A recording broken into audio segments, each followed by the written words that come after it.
Fabulous with Vips and Vicki. The ThinqShift podcast for professionals who aspire to be fabulous leaders. Those who not only succeed, but also purposefully seek to reinvent the world. Welcome to Be Fabulous Podcast, episode 7. In this episode, we use some examples to bring the 5 thinking levels from the last episode to life. We'll also talk about the hardest shift, the one from operational thinking to structured thinking, and perhaps why so many people find it so difficult. Finally, we'll get you to reflect on where you are prepared to make a stand and where you are prepared to let it slide.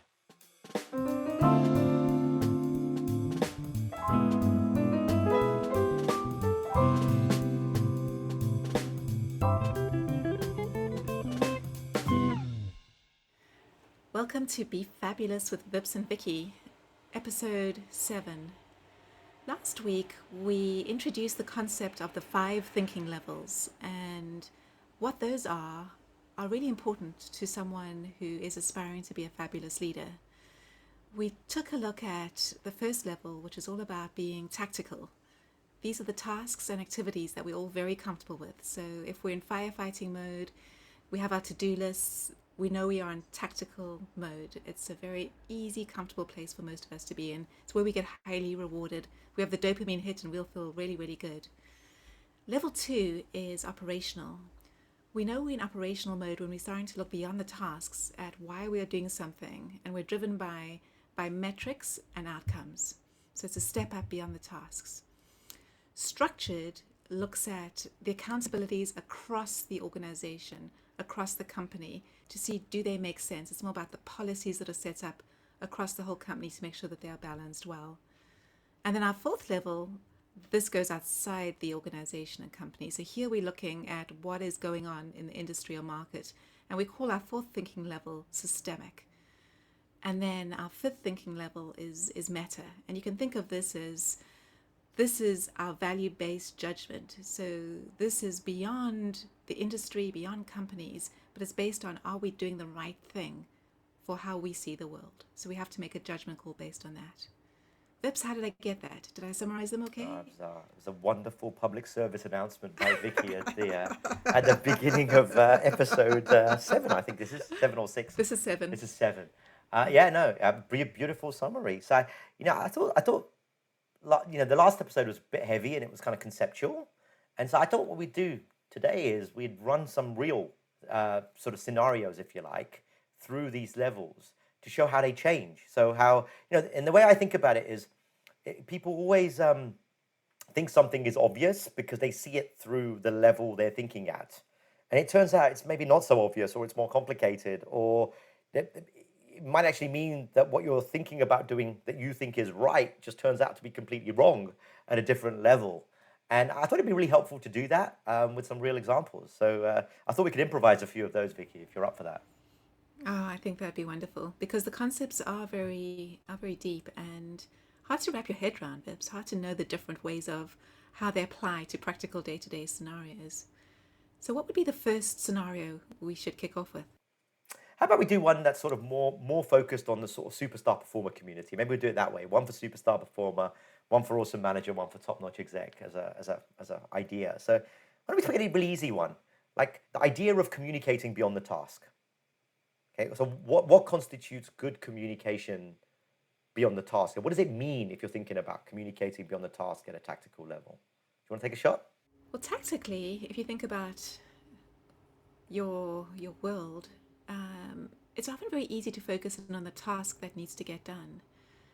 But you may not think about any communication beyond that. So you could have a tendency either to go dark or communicate unnecessarily about what's going on right now. And both of those are not good.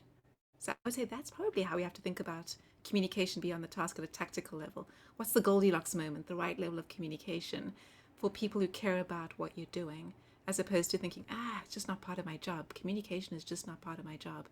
Actually, it is. Your task is not there in isolation. It's part of a bigger system. It's there for a reason. It's impacting somebody. You should continually, 30% of your job should be about communicating to those that care about what you do.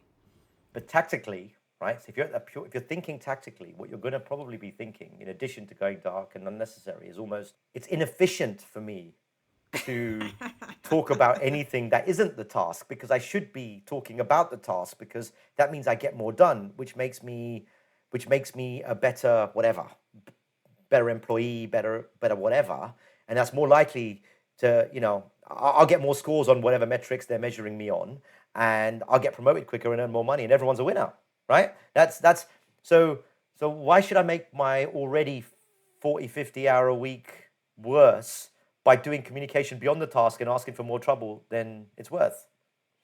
So so I would add that layer to what you said, because I think so many people are guilty of that. We see it every day. Yeah, and it brings to mind not understanding how organizations work and the importance of building relationships and the importance of being known and the importance of having a point of view.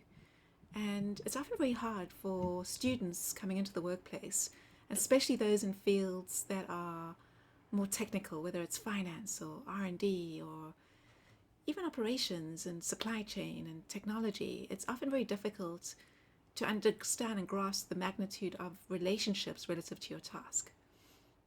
It's also what I've also found is that kind of people that you're talking about, when you're in that superstar performer journey and you associate being successful as mastering your craft.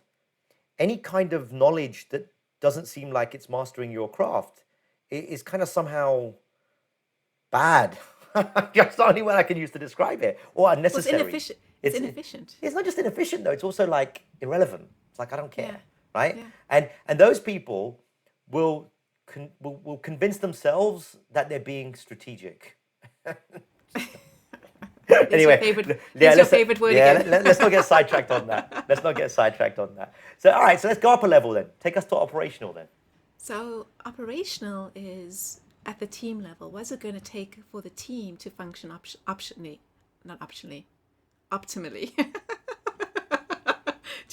Teams should not be optional.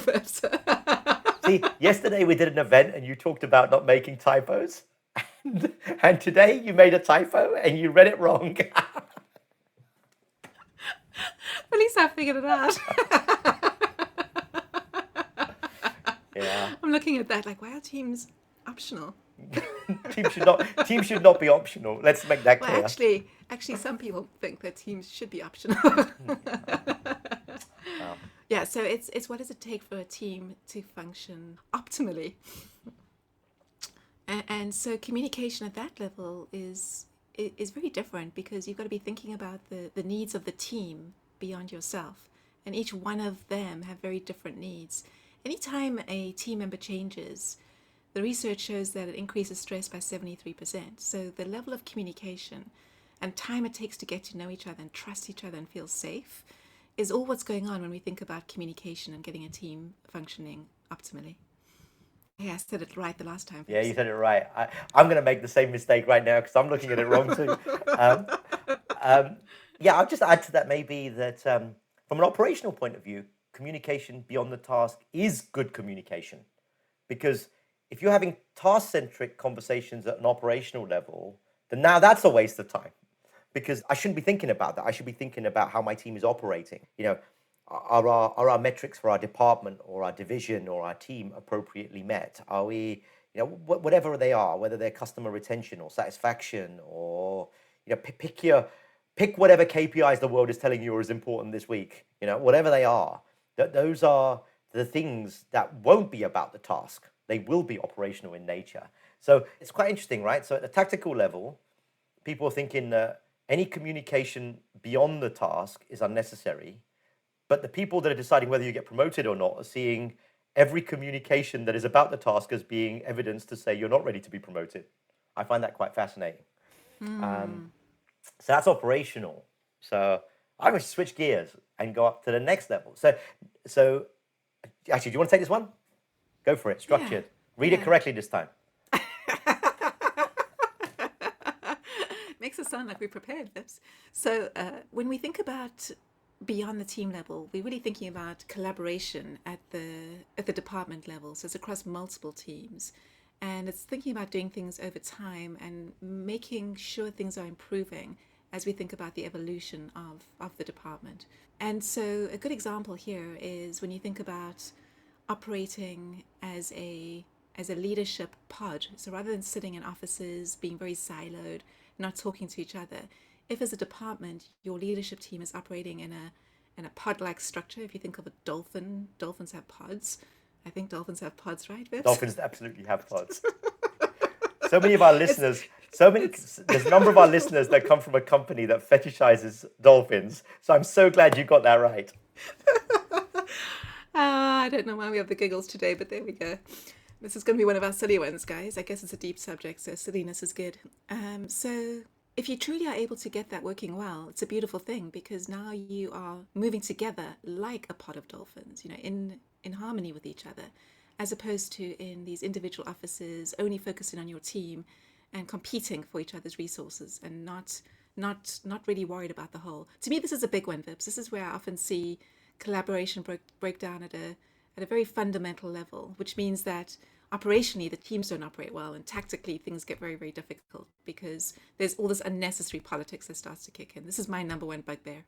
Yeah, I couldn't agree with you more. And if you think about it, the professional world has been trying to improve, quote unquote, collaboration, executive collaboration, cross-teaming, pick a word, whatever you want to call it. I mean, that challenge, I think this is why it's so hard, because there's a lot of safety and comfort when you're only at operational and tactical. You're losing control when you're at structured level, because now you've got to take into account a bunch of stuff that you don't know anything about. Like if I grew up in finance, okay, and I'm having to now think about things in software development or in marketing, it's like, I don't know that world. I mean, you can know academically that they're equally important and where they fit in from an MBA type standpoint, but you don't really know what that means. So you don't even understand the consequences of the decisions that you're making in your own area and how it's going to have wider business consequences elsewhere. So to me, this thinking, I think you're absolutely right. And I think the mistake that we make in business a lot, particularly in that sort of, when we're thinking about promoting people to directors or VPs or that kind of level, is we tend to do that on the basis of only their tactical and operational thinking. So what actually happens is they're not able to think in a structured way. So what actually happens is they kind of get found out. So then they kind of, we've had this conversation before. So then you get the executive that isn't a good leader because they play to not win. They play to not lose rather than play to win. It's because it's just deeply uncomfortable to be engaging in a bunch of stuff that you have less content power in. And I think that's why it happens. But I think you're absolutely right. So here, effective communication looks like something completely different. Like now it's not just about the work getting done.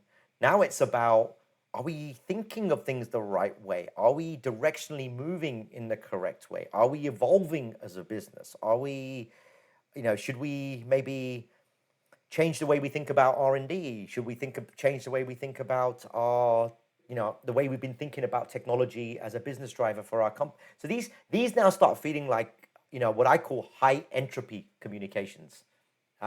So they tend not to be able to be simple problems to solve. They tend to be complex choices to make with pros and cons rather than, right or wrong answer. And I think that's why you see so few people do it, because tactically and operationally, it's easy to make right and wrong answers. Structurally, it's a riskier proposition because there's no right or wrong. It's just, you're making a value, not so much a value judgment, but you're making a analysis on the basis of what's optimal against a bunch of stuff you don't know, because it's more cross-functional in nature.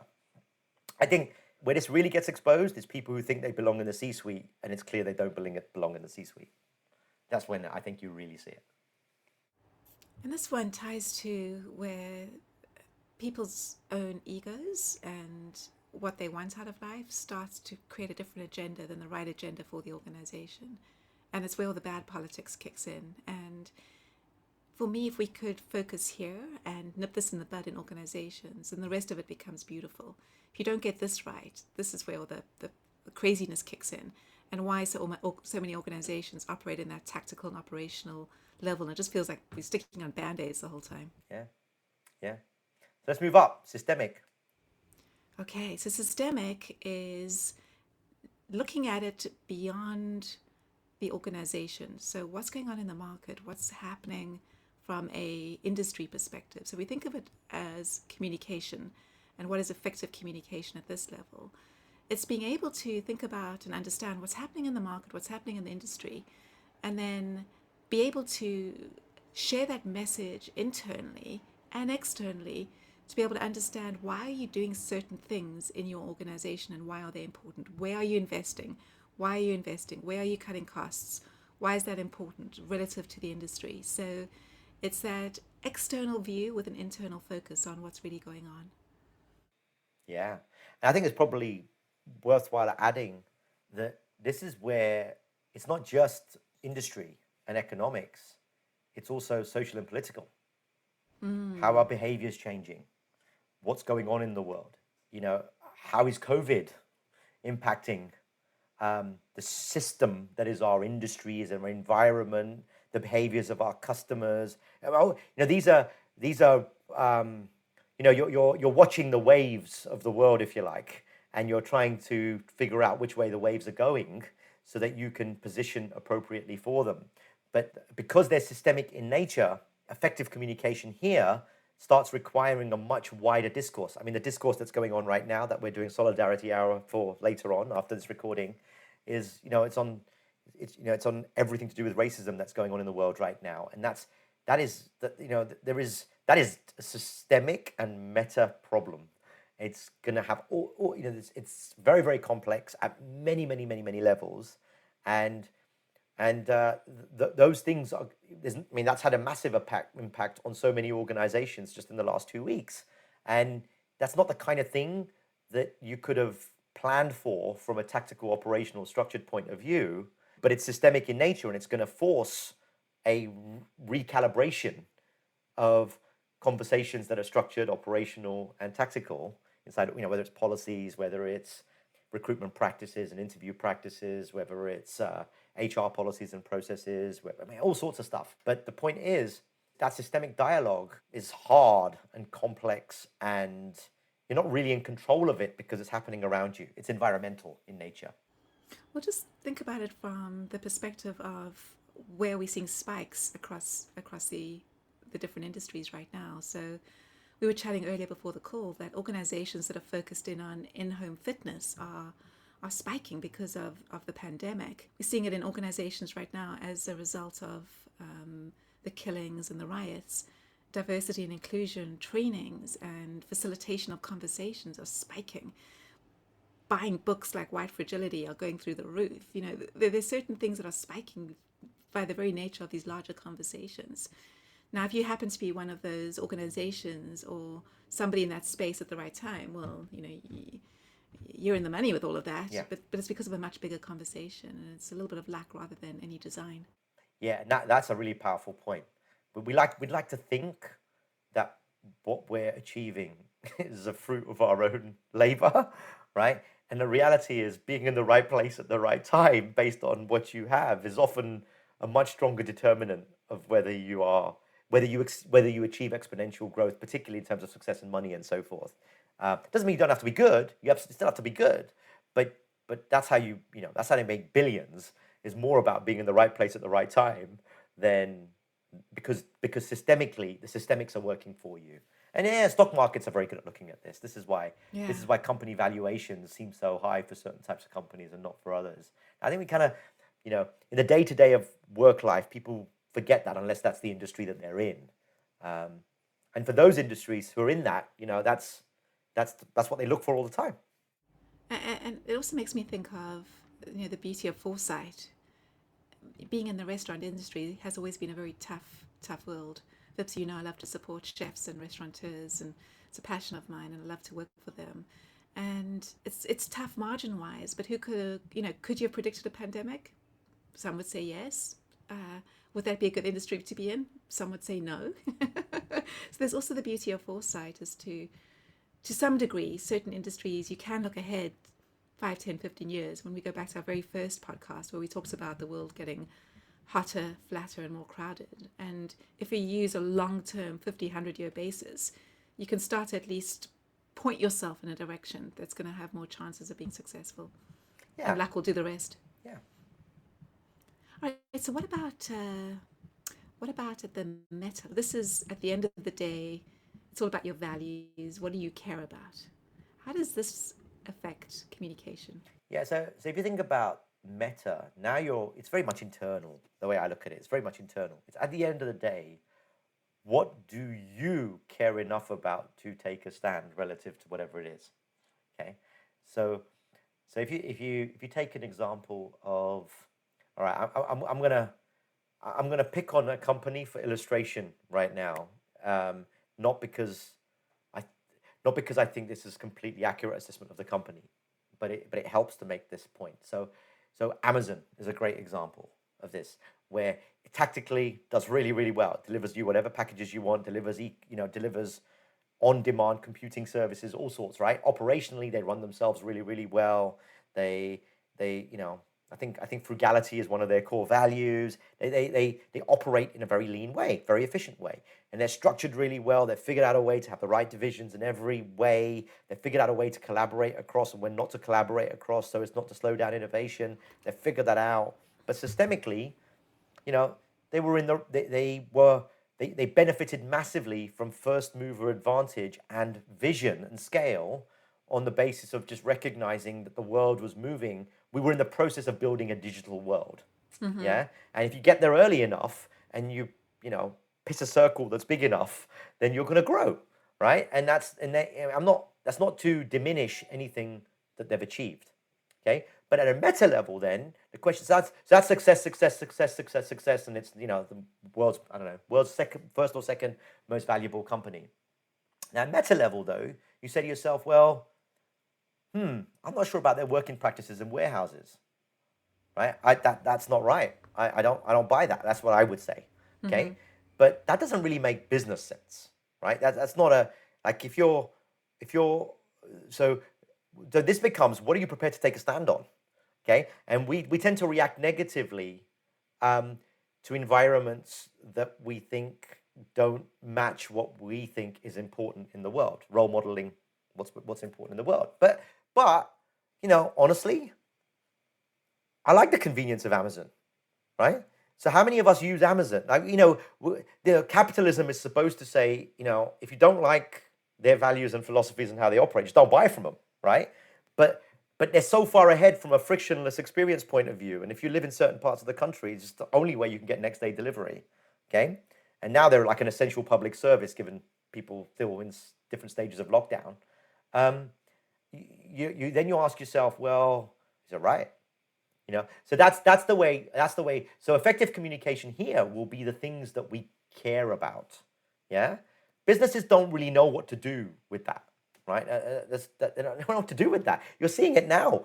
Companies are having to engage in political discourse that for 40 years, HR and talent development departments and companies have been saying it's too legally risky to talk about this stuff, so don't talk about it, right? And so now suddenly everyone's got to talk about it, and so because if you're not, it's because if you're not, you're complicit, right? You're part of the problem. Yeah, So totally. So what that then does is, so you've got all these people who are engaging in a skill that they've never had before, and so no shit, half the time it's clumsy and horrible, right? And that's and it's very easy in this day and age to just that person's terrible, 68 thumbs downs, whatever.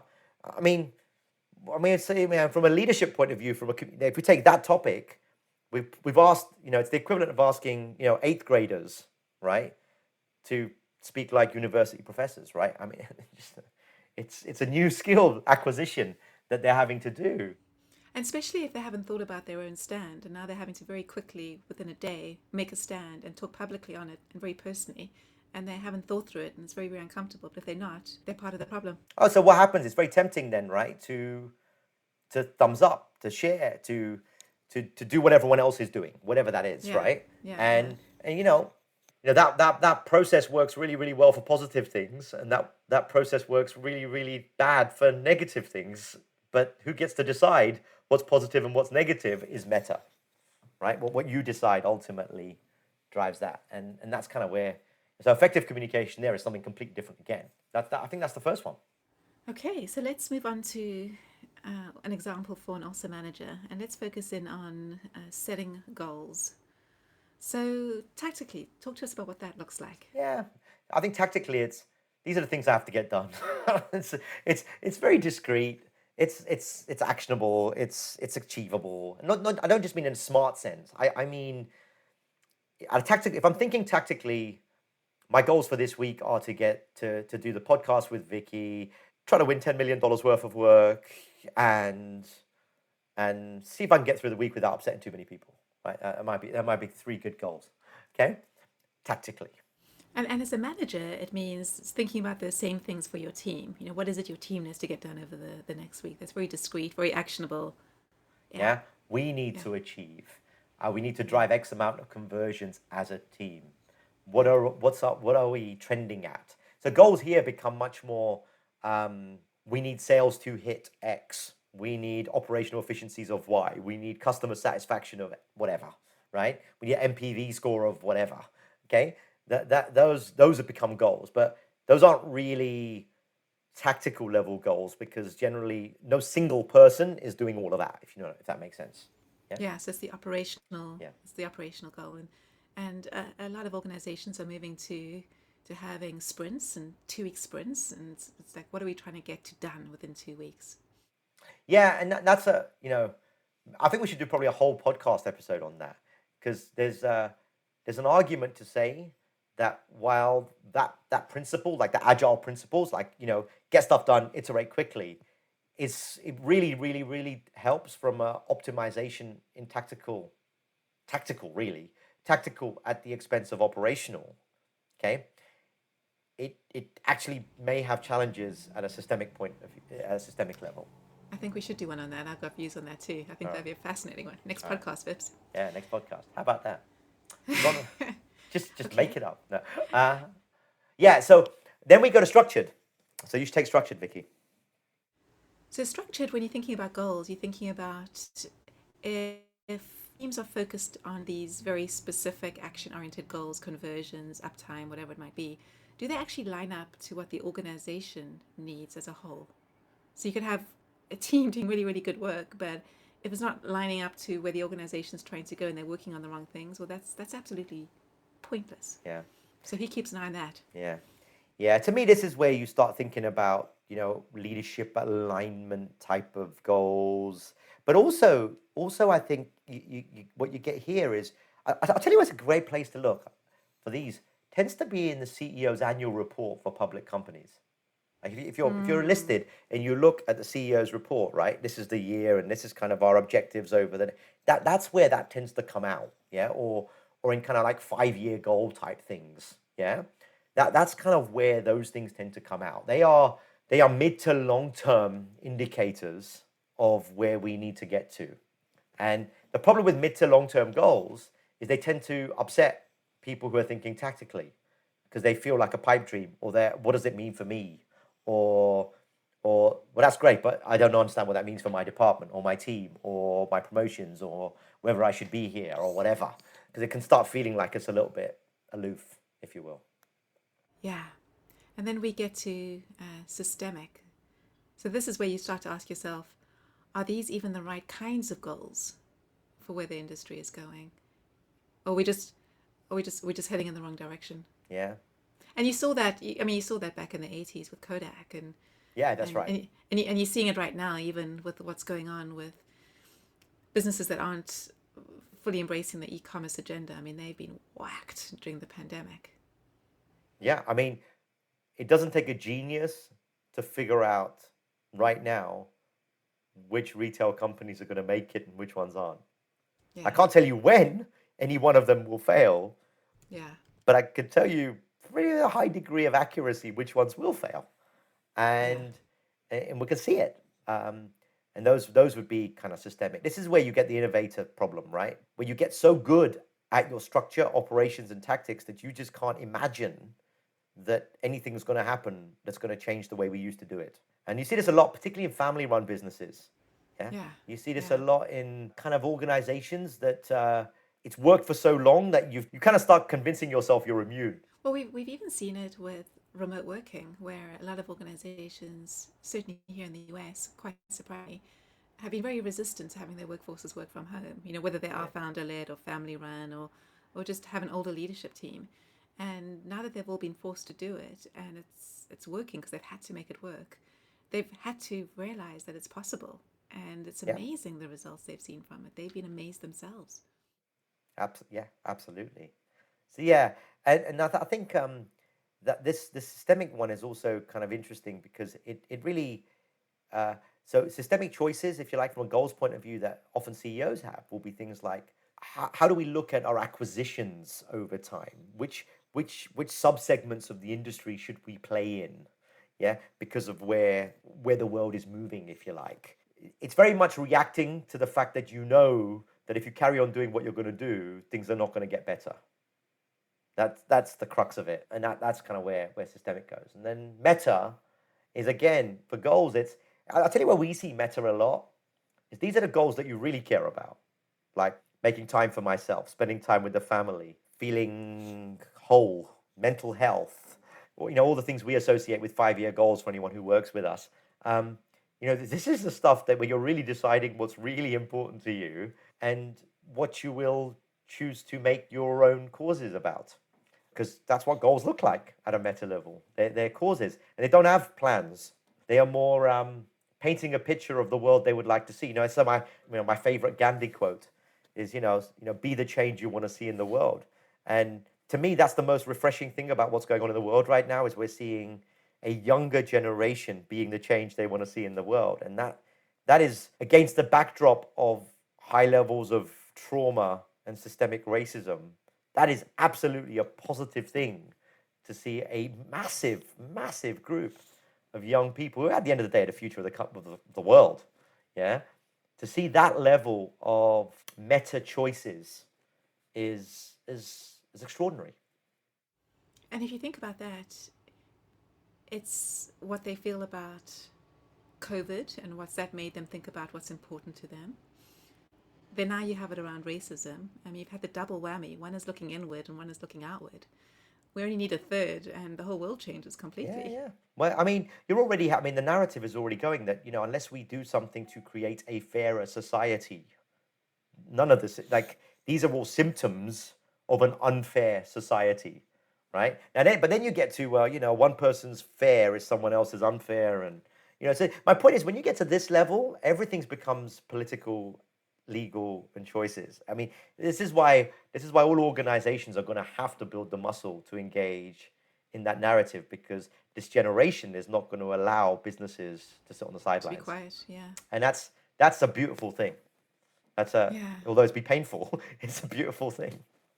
Well, it's making me think about the US and having a cause and something meaningful that people will fight for, like they did with the Vietnam War. Where has there really been anything in all these years that have gone by that people have been really, really united on and willing to fight for? We're coming to that level. The other thought that comes to me when you're talking about Gandhi and the goals that we really care about, often we don't know what they are, but we do deep down. And I like to always say that the universe is always tickling us with a feather. And if we're not paying attention to the feather, then a truck comes along and whacks us over the head. And it could be, I don't know if you've heard me say that, Vips, but I have. It could be illness, it could be accident, it could be addiction, whatever it might be. Something happens to write you back into your path. So it's much better to watch out for those feathers. Yeah. And start to figure out what's true to you than be that miserable and then finally it happens. And I think the problem is most people don't do that, right? Correct. The what's true to you bit. Correct. Because if you think about it, I tell you 9 times out of 10 where the rubber hits the road, 9 times out of 10 is I really care about that, but I'm not prepared to give $1,000 for that. I'm not prepared to give $10,000 for that. Like if you take that number to 100,000, 200,000, like everyone's going to find a number with which, well, I'll tolerate it for that much. Yeah. So it's very, very hard to get to like genuine meta choices about what you will stand for and what you won't, because there's normally how much are you prepared to forego in order to stand up for my principles, right? Yeah. And very, very few people are truly able, and I mean, that's also a systemic problem of how we feed ourselves, how we clothe ourselves, how we survive. Put shelter, provide shelter for our families, food on the table. We don't always have the luxury of standing up for the causes that we want to fight for. So, yeah, goals very complex. And but again, my point is, you see how complicated it gets. We started talking about get these 10 things to done next week, and now we're talking about, oh God, it gets quite complex when you get to systemic and meta. That's why so few people do it, but a fabulous few will.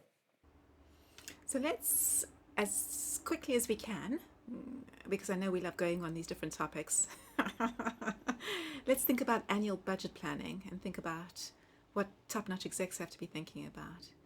So I'll start and then I'll head off to you. So tactically, you're thinking about, well, how much money do I have to spend? What are the specific items I can spend money on? And coming up with the budget bottom up. So that's tactically. What is it operationally, Vips? Yeah, I think operationally it becomes much more of a, oh, this is what I got last year. Let me make sure I'm getting the same. Let me make sure I'm fighting for what I got last year so I can get more this year. Also, but operationally, can I run my department or my team based on the budget that I have?